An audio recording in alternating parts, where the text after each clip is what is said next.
Cooking Up a Storm, sponsored by West Virginia Northern Community College Culinary Arts Program.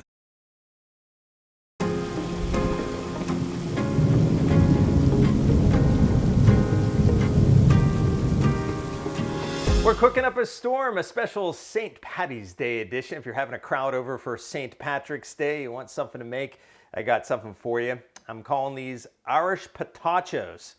It's sort of like a nacho, but it's not a nacho because we're using the tater, the official vegetable of Ireland, the potatoes. Okay, so pretty simple to make, basically. What I did is I'm making potato chips, but I make them in the oven, so they're better for you than, we're not deep frying these. The key is with your russet potato, I'd use about 3 or 4 of them, is get them real thin as you can. If you want to use one of those mandolins, I had an injury with a mandolin. I'm scared of them, so I stay away.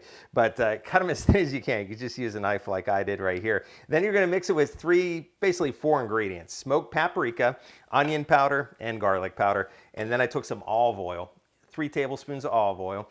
I put it on a lined baking sheet. You want to make sure it's lined, otherwise you're going to have a lot of stickage here.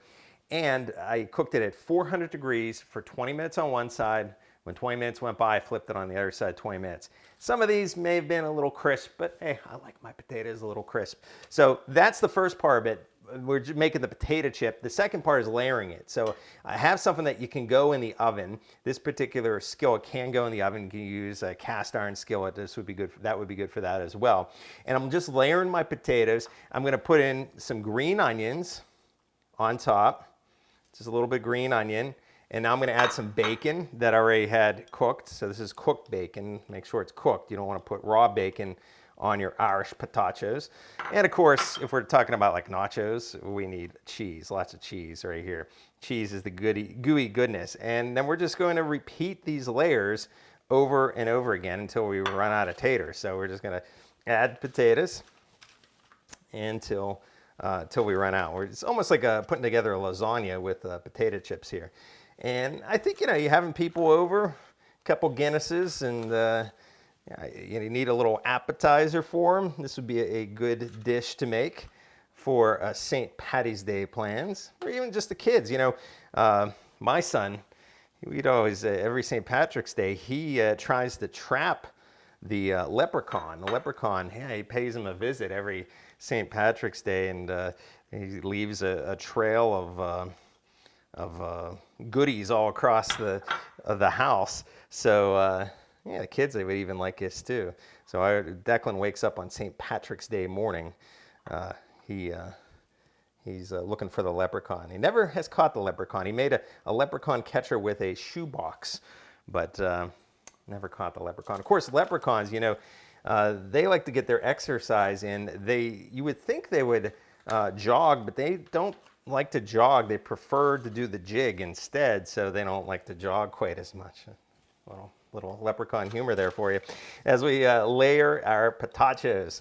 So we're just going to get these all layered on, and then we're going to stick it in the oven. I have the broiler set turned on, so what we're going to do is broil this. Once I'm done, I'm going to use all these guys. I don't think I'm going to have enough for another layer, so there we go, like that.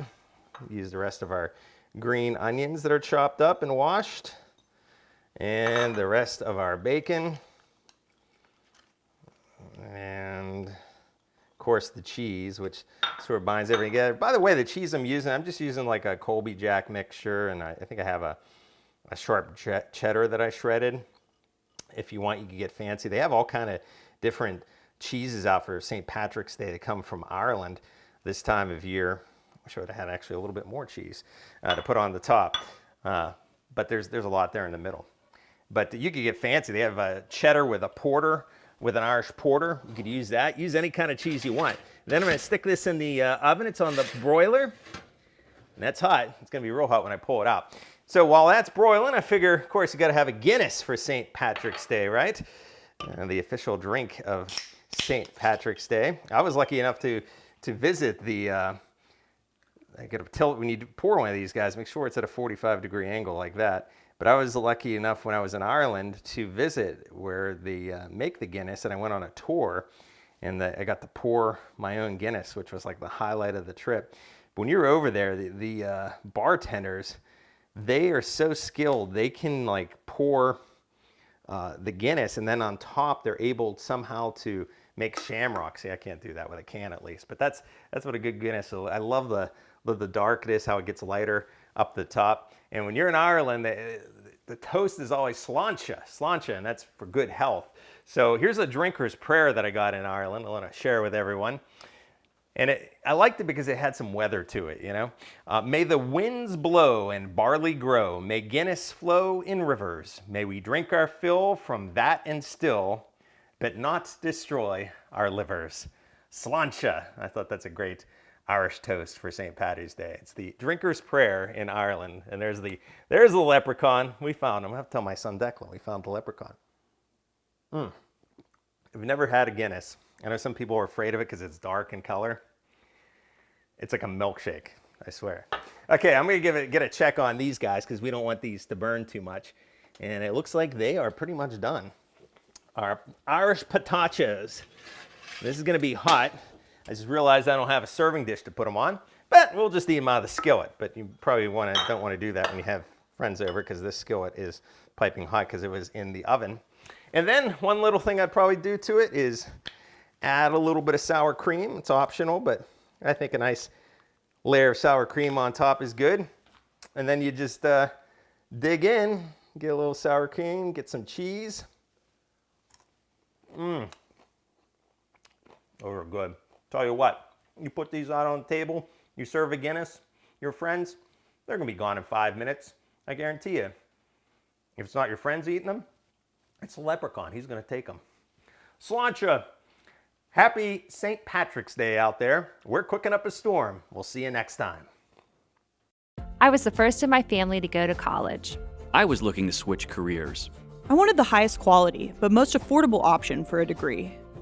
No matter where you are in life, West Virginia Northern Community College can make your dream of a college degree a reality. With over half of our students being first-generation college students and free tuition for many programs, Northern is the right choice for you. I can go to college. West Virginia Northern Community College. You belong here.